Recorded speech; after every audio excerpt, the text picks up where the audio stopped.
Fernando Paulsen y nuestros panelistas e invitados son una combinación clave por la 92.9 FM. La clave, me escucha. Empieza tu día con toda la energía natural de Marley Coffee, un café de grano orgánico molido al instante con leche descremada. Prueba el sabor de Marley Coffee en sus 2 exquisitas y variadas mezclas que te esperan para recargar tu día. Con Marley Coffee disfruta tu día con toda la onda. Ya estamos en nuestra segunda parte de este panel con Ignacia Gómez, presidenta de Ciudadanos. ¿Cómo estás, Ignacia? Muy bien, Fernando, muy buenos días. Y con Jorge Gómez de la Fundación para el Progreso. ¿Cómo estás, Jorge? Hola, Fernando, bien. ¿Y tú cómo estás? Hola, Ignacia, ¿cómo estás? Bien, hola, aquí Jorge. estamos y ya se comenzó, está en estos momentos iniciándose ya las discusiones sobre la acusación constitucional contra el exministro Jaime Mañalich. Y yo creo que hay bastante interés por ver qué va a pasar ahí, porque por lo menos en las redes sociales está todo muy alto, digamos. ¿Ah? ¿Qué pasaría? ¿Qué repercusión sería si, suponte en los dos casos, si es que la acusación constitucional no resulta? ¿Qué se colige de todo eso, Jorge? Yo me centraría un poco en el carácter de lo que se presenta como eventualmente prueba o argumento para la acusación. Eso me genera como inquietud, en el sentido de que, por un lado, creo que se dañaría un elemento importante, y yo creo que se ha visto dañado de alguna forma, lo que se entiende como la fe pública. Y acá yo creo que claramente cuando finalmente se plantea la idea de que la autoridad de alguna u otra forma ha omitido información o deliberadamente ha mentido, se daña fuertemente la fe pública. Yo creo que esto escapa al mero muñequeo entre la oposición y el gobierno. Y a mí yo esperaría en términos estrictos que ojalá la autoridad no haya incurrido en ese tipo de acciones, porque creo que la fe pública ahí se daña. Y entonces, claro, si eventualmente ocurre, un poco respondiendo a la pregunta, si no ocurre nada, porque se desestima que efectivamente ocurrió eso, me parecería también importante, en favor de la fe pública, de alguna forma rectificar eventualmente lo que se ha dicho. ¿Te fijas? Yo creo que eso es importante, porque al final acá se dañan mucho las confianzas respecto a las autoridades y respecto al proceder. Entonces una democracia y un sistema democrático no puede operar donde la fe pública no existe. Me parece que eso es lo más relevante en esta situación, más allá de lo que se dictamine en este proceso. Ignacia, ¿cómo lo ves tú? Primero que nada, yo creo que es como una opinión de cómo se usan las acusaciones constitucionales, porque una cosa es la responsabilidad política que tiene un ministro cuando diseña una política pública y eventualmente lo hace mal y tiene que renunciar porque hay un enjuiciamiento de la ciudadanía respecto de cómo un ministro ha o no efectuado o realizado una política pública, y en este caso, en el caso de la pandemia, efectivamente hubo una presión social para su reemplazo, y él efectivamente asumió su responsabilidad política y fue reemplazado por otro ministro. Ahora, para mí, y esto quizás pueden incluso haber diferencias de opiniones dentro de mi propio partido, pero para mí la acusación constitucional es una herramienta que tiene la Constitución para acusar a ministros o al presidente en caso que haya infringido las normativas de la Constitución deliberadamente, o al menos haya una intencionalidad de haber infringido la Constitución. Y en este caso, a mí el tema de la intencionalidad me parece que es muy muy discutible, porque efectivamente estamos frente a una pandemia que nadie puede discutir que es inédita, un virus completamente desconocido, y si bien puede haber habido un mal diseño de política pública, al menos yo creo que se le puede reconocer al ministro que él intentó por lo menos integrar el sistema de salud hasta donde yo sin conocer ni ser experta sanitaria, pero hasta donde entiendo y por lo que se ha informado en los medios, la integración del sistema de salud ha sido una política que fue valorada y que ha permitido atender a las personas que han contraído, que se han contagiado, eso por una parte. Entonces, por otro lado, también el tema del ocultamiento de los datos, vimos que muchos países tuvieron problemas con el conteo de la data. No fue algo que solamente ocurrió en Chile. Entonces, y veo que efectivamente se corrigieron procedimientos cuando en algún momento, por ejemplo, Espacio Público dio a conocer otra forma de contabilizar los contagiados y hubo una corrección. Entonces, me cuesta un poco creer y me gustaría quizás ver un poco más la prueba que hay de que aquí ha habido intencionalidad para infringir la Constitución y de hacer lo que dice la acusación, que es poner en riesgo a la ciudadanía dañando la salud pública y ocultando información. Hay que ser como bien cuidadoso. Yo creo que quizá se ha utilizado un poco las acusaciones constitucionales más bien como una herramienta para hacer valer una responsabilidad que es política, que yo creo que se hace valer a través de la renuncia a un ministro, a diferencia de lo que es efectivamente una acusación de derecho en donde se ha infringido intencionalmente la normativa para dañar a la población, con intencionalidad como de daño. Entonces, ahí es donde yo soy como bien cautelosa y la verdad es que no soy muy amiga de estas acusaciones a menos que efectivamente se compruebe esta intencionalidad. Bueno, pero que ahí está tocando un punto súper importante. Esto no ocurre en un contexto cualquiera, ocurre en un contexto no solo de pandemia, pero también de una investigación del Ministerio Público justamente a lo mismo, a ver si es que hubo o no hubo delito en la forma en que se entregaron las cifras, o si es que las cifras se apañaron, si las cifras, como lo sugiere estas dos funcionarias, una exfuncionaria y otra que todavía es funcionaria del Ministerio de Salud, de esta política de cualquier cifra que dijera el ministro, las cifras que se calculaban científicamente debían coincidir con eso. Y si es que eso significaba de que podía llegar, como lo plantean las dos, a una diferencia de 30.000 en un momento dado, bueno, lo que dijera el ministro era lo que valía y por lo tanto había que ajustar las cifras, que es lo que dicen ellas, ajustar las cifras a lo que dice el ministro. Si es que, por ejemplo, hoy día, yo creo por eso que los tiempos están desfasados a mi modo de ver.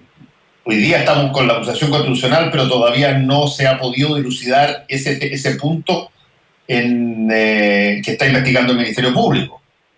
Hoy día puedes perfectamente liberar a Mañalich y quizás dentro de 3 o 4 semanas, si es que efectivamente entregan los computadores y todo el asunto, en fin, tú podrías tener una situación totalmente distinta. ¿Y qué pasa? ¿Tienes que armar la acusación constitucional de nuevo? Entonces, los timings de las dos cosas no calzan. Y por eso que esta es una acusación política, digamos, más que una acusación de hecho, de derecho. Pero ahí, Fernando, es interesante lo que tú planteas, pero en términos estrictos, ahí el timing está fallando desde el punto de vista, me parece a mí, político, por no esperar eventualmente un dictamen de parte del Ministerio Público. Y ahí, claro, si tú dices, en el fondo, o se produce lo que tú dices, que es que eventualmente el Ministerio Público determine que hay responsabilidades no solo políticas, sino que de otra índole, eventualmente esta acusación constitucional hoy día sería como se dice vulgarmente, un saludo a la bandera, porque eventualmente tendrían que dejar que finalmente el Ministerio Público tome esta situación. Ese es como el problema del timing que tú mencionas. Sí, no, pero el timing tiene que ver, y eso lo dice muy bien Ignacia, con si tú quieres, la situación procesal de cuándo corresponde, cuánto tiempo después, hasta cuándo puedes abrir o no abrir una acusación constitucional. Cuando se plantea la acusación constitucional, todavía la investigación del Ministerio Público no existía, o si existía, estaba muy preliminar. Entonces, se te da una situación de facto que tiene dos timings, ¿cachai? Sí, yo también creo, lo que pasa es que cada acusación, cada herramienta del derecho, y aquí me pongo ya como el sombrero de abogada, como que no puedo desatender a mi profesión. Entonces, cada herramienta, cada acusación tiene sus causales de procedencia. Y en el caso bueno, obviamente una querella criminal tiene un estándar probatorio mucho más alto y tiene efectivamente una prueba del dolo, de la intencionalidad, de la causalidad, etcétera. Pero también la acusación constitucional tiene ciertos requisitos y acá habla de querer infringir la Constitución deliberadamente también. Entonces ahí es donde yo me cuesta un poco que calce, que se den los requisitos procesales de esta herramienta constitucional, porque no es una herramienta solamente política para sacar el ministro. Acá hay una sanción en donde se le impide a una persona por 5 años ejercer cualquier cargo público. Entonces, no tengo la claridad hoy día como para ver si es que efectivamente se da esa intencionalidad para haber infringido una normativa, bueno, no la normativa más importante del país, que es la Constitución, nada menos. Entonces yo de repente creo que no me cuesta como que en mi forma de pensar de abogada que se den efectivamente esos requisitos. Sí, bueno, como el tema de facto es que están ambas cosas, la acusación constitucional ya desplegándose y la investigación del Ministerio Público también por lo mismo. Ahora, a esto se agregan una serie de cosas que pueden ser, si tú quieres, accesoria o no lo sabemos, pero que le agregan leña a la hoguera. Mira que justo y convenientemente aparezca un robo de computadores en la Subsecretaría de Salud, que aparentemente no tienen que ver con los computadores que está pidiendo el fiscal, según lo que se ha dicho, pero no es algo que mete ruido en toda esta situación, ¿no? Sí, yo creo que eso es súper inoportuno, como justo para lo que decía Jorge al principio, como para la fe pública, porque inmediatamente empieza uno a sospechar pero ¿cómo se pierde? Justo se roban los computadores, es como extraño, a mí me parece bastante, obviamente daña la fe pública ese tipo de cosas. Claramente se daña la fe pública y generan dudas ese tipo de situaciones,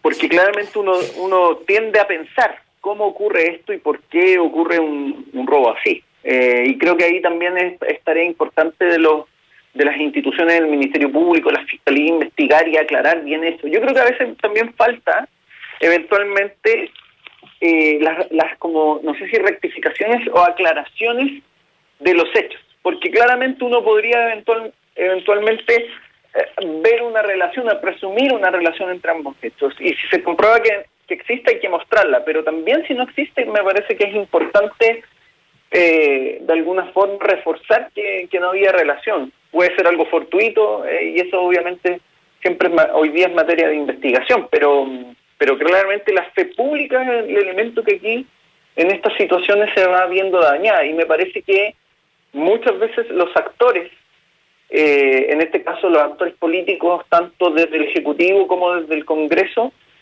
a veces me parece que no miden ese efecto sobre la fe pública, porque claro, se enfrascan en la rencilla más directa entre ellos, entre contrincantes, sin ver cómo eso genera mayor desconfianza entre la propia ciudadanía con respecto a los instrumentos y también a su propio actuar.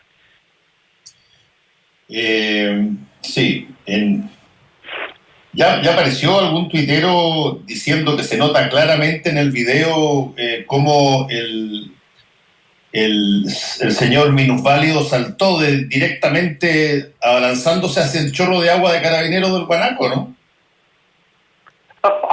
Yo creo, Fernando, que esto como que... Lo digo específicamente y con toda la intención de básicamente demostrar cómo funcionan los principios de percepción y atención selectiva que son pero muy poderosos y uno los minimiza. ¿Ah? Cuando tú crees que las cosas no pueden ser de una manera porque eso te afecta a lo que tú crees, tú eres capaz de cambiar de los hechos, de modificarlos en tu cabeza y estar convencido que son de otra manera. Es bien impresionante eso. Claro, el sesgo cognitivo en el fondo. Exacto, son signos cognitivos que parten todos de una serie de teorías que se plantearon hace algún tiempo en psicología social. La lógica, por ejemplo, es bien impresionante la lógica de la percepción selectiva. Se hizo en un momento dado un experimento ante una serie de personas donde se le mostraba una foto de una pelea en el metro de Nueva York. Y eran personas en dos grupos, un grupo de blancos y un grupo de negros.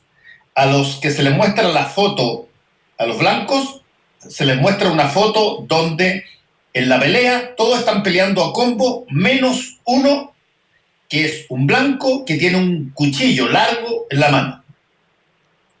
Y a los negros, todos en la misma foto, peleando todos, pero esta vez el cuchillo lo tiene el negro. Y en una proporción impresionante, los blancos juraron que el cuchillo estaba en la mano del negro y los negros juraron que el cuchillo estaba en la mano del blanco. Trasladaron el cuchillo a la mano del otro para no verlo y por lo tanto no tener que lidiar con lo que significaba la mala leche y el desequilibrio de la pelea. Ese tipo de cosas pasa todo el tiempo. ¿Me entiendes? Por eso te digo, en el caso del muchacho de Pío Nono, la cantidad de gallos que dicen, pero si es obvio, mira, se cacha de que el tipo se trata de tirar él y queda colgando, ¿cachai? Y otros que no dura un segundo en que el carabinero venía desde hacía 200 cuadras apuntándole. Pero eso es, en el contexto como en el que estamos, es tremendamente perturbador. El video donde el guanaco bota al señor discapacitado que estaba en la silla de ruedas, te apuesto que va a tener versiones que señalen que en realidad él iba para otro lado el chorro y apareció de pronto el muchacho en la silla de ruedas. Alguien lo va a ver distinto. ¿Por qué? Porque cree distinto, porque no puede soportar la idea de que aquello que él cree pueda ser equivocación. Y no esté raro, que los carabineros siempre actúan bien, o siempre cuando es justo. Claro, es el problema del... Yo creo que también el tema, lo que tú mencionas de los sesgos cognitivos, y que finalmente termina haciendo que las personas vean, por ejemplo, el tema de la discusión política más como hooligans que como ciudadanos razonables y racionales que se sientan a discutir de manera respetuosa sus diferencias. Y yo creo que es un problema porque generalmente lo que tiende a ocurrir a través, por ejemplo, hoy día del fenómeno de las redes sociales, pero esto es un fenómeno que es muy propio del ser humano en el fondo, es que se tienden a polarizar aún más posturas en función del juicio de situaciones, en este caso concretas, y por lo tanto se empieza a instalar este sesgo, ¿cierto?, donde el mundo se divide entre buenos y malos, y donde las personas finalmente se sitúan, obviamente, unos se sitúan en el lugar de los buenos y los otros son los malos, y yo creo que ese es un problema que hoy día tiende a ocurrir en muchas instancias, en estos casos, porque aparte impiden que situaciones concretas sean juzgadas con el criterio que corresponde. A mí me parece que eso es uno de los problemas que hoy día afecta quizás el debate público en general en Chile. Mira, déjame plantearte... Perdón, Ignacia, dale tú. No, que quería decir que esto para nosotros como liberales es un punto re importante porque en como la filosofía liberal, justamente uno de nuestros sustentos es que no creemos como las verdades preestablecidas. Entonces, como una de las características del liberalismo que yo creo que es bien importante en el mundo de hoy, precisamente por el tema que ustedes están tocando, es que no creemos como en verdades absolutas, sino que nos damos como la posibilidad de poder revisar la información y poder tomar decisiones o pensar por nosotros mismos sin tener que estar como preestablecidamente en una u otra postura y sin entrar a como esta dicotomía de los buenos y los malos.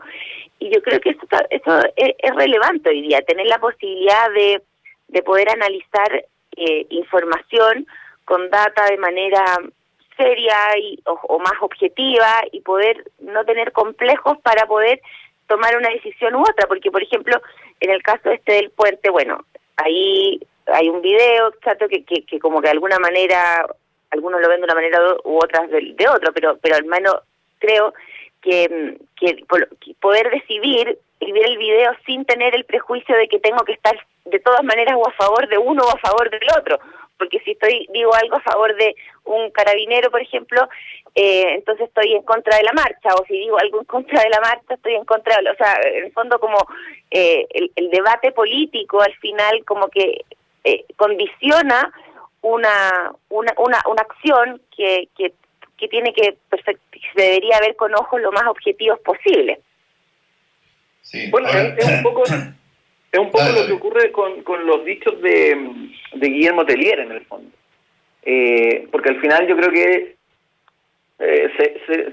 por esta lógica binaria, yo creo que maniquea que se tiende a producir, que muy bien lo explica Ignacio, ¿cierto? Cuando alguien, por ejemplo, se opone a la violencia o el vandalismo, se asume que uno está contra, por ejemplo, el derecho a manifestarse de las personas.